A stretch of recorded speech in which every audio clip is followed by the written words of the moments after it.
ఈ రోజు టెక్నాలజీ ఎంత పెరిగింది అంటే ఏ యూట్యూబ్ కొట్టినా మీకు యూరియా యా స్టేట్ కి ఎంతో పోయి చెప్పగలుగుతాం.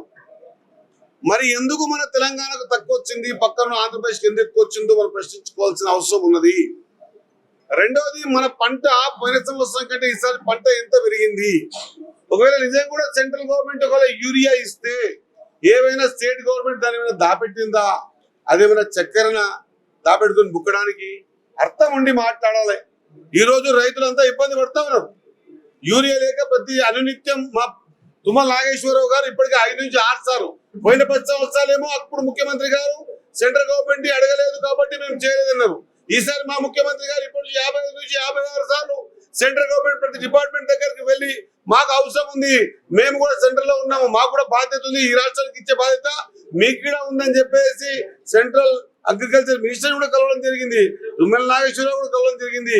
ఇచ్చిన ప్రతి సంచి కూడా ట్రాన్స్పరెంట్ గా ఎక్కడ కూడా దళారుల చేతులకు పోనివ్వకుండా డిస్ట్రిబ్యూషన్ చేసినామని గర్వంగా చెప్తా ఉన్నా. యూరియా ఇవ్వలేక ఏమైనా మాట్లాడితే ఆడనింక రాకపోతే అంగళం బాధ. మా మోటార్ సామెత మా మద్దతుకు మాట్లాడతారు, మరి గీడే మోటార్ నాకైతే తెలియదు, కానీ ఆడనికి రాకుంటే ఆడుతుంది కానీ కింద అంగళం బాగాలేదు అన్నాడంటే ఎవడు.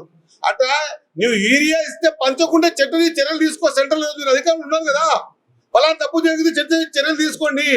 యూరియా ఎంత అవసరమో ప్రతి డే, ఈ రోజు కూడా నా ఫోన్ ఏంటి చూపిస్తా, ఈ రోజు నా ఫోన్ లో ప్రతి నియోజకవర్గానికి ఏ యూరియా ఎవరెవరి దగ్గర ఉందనేటువంటి లిస్టు స్టేట్ గవర్నమెంట్ మొత్తం ఒక ఏర్పాటు చేసి అందరికీ పంపిస్తా ఉంది. మనం రైతుల పక్షాన ఉండాల్సిన అవసరం ఉంది, రైతుల గురించి ఆలోచన చేయాల్సిన అవసరం ఉంది. ఆలోచన చేసినాం కాబట్టి పెటెంట్ కాంగ్రెస్ పార్టీ మాత్రమే ఇవ్వగలిగింది.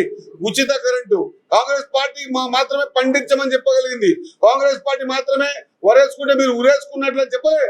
కాంగ్రెస్ పార్టీ వరి పండించండి, మేమున్నాం, మీ ఇంకా గిట్టుబాటు ధర ఇస్తాం, దాంతో పాటు 500 బోనస్ ఇస్తామని బోనం కూడా దగ్గరగా ఇచ్చే చరిత్ర కాంగ్రెస్ కే ఉంది.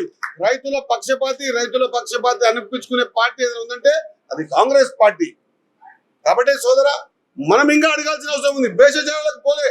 నేను కూడా అన్ని రకాల, నేను కూడా మొన్న సెంట్రల్ మినిస్టర్ స్పోర్ట్స్ మినిస్టర్ దగ్గర పోయినా, నా దగ్గర కూడా ఖచ్చితంగా నాకు గవర్నమెంట్ స్పోర్ట్స్ సంబంధించిన ఫండింగ్ ఏమని అడిగిన మంత్రులమంతా కూడా మా డిపార్ట్మెంట్లని ముఖ్యమంత్రి గారు ఆదేశాలు స్పష్టంగా చెప్పారు.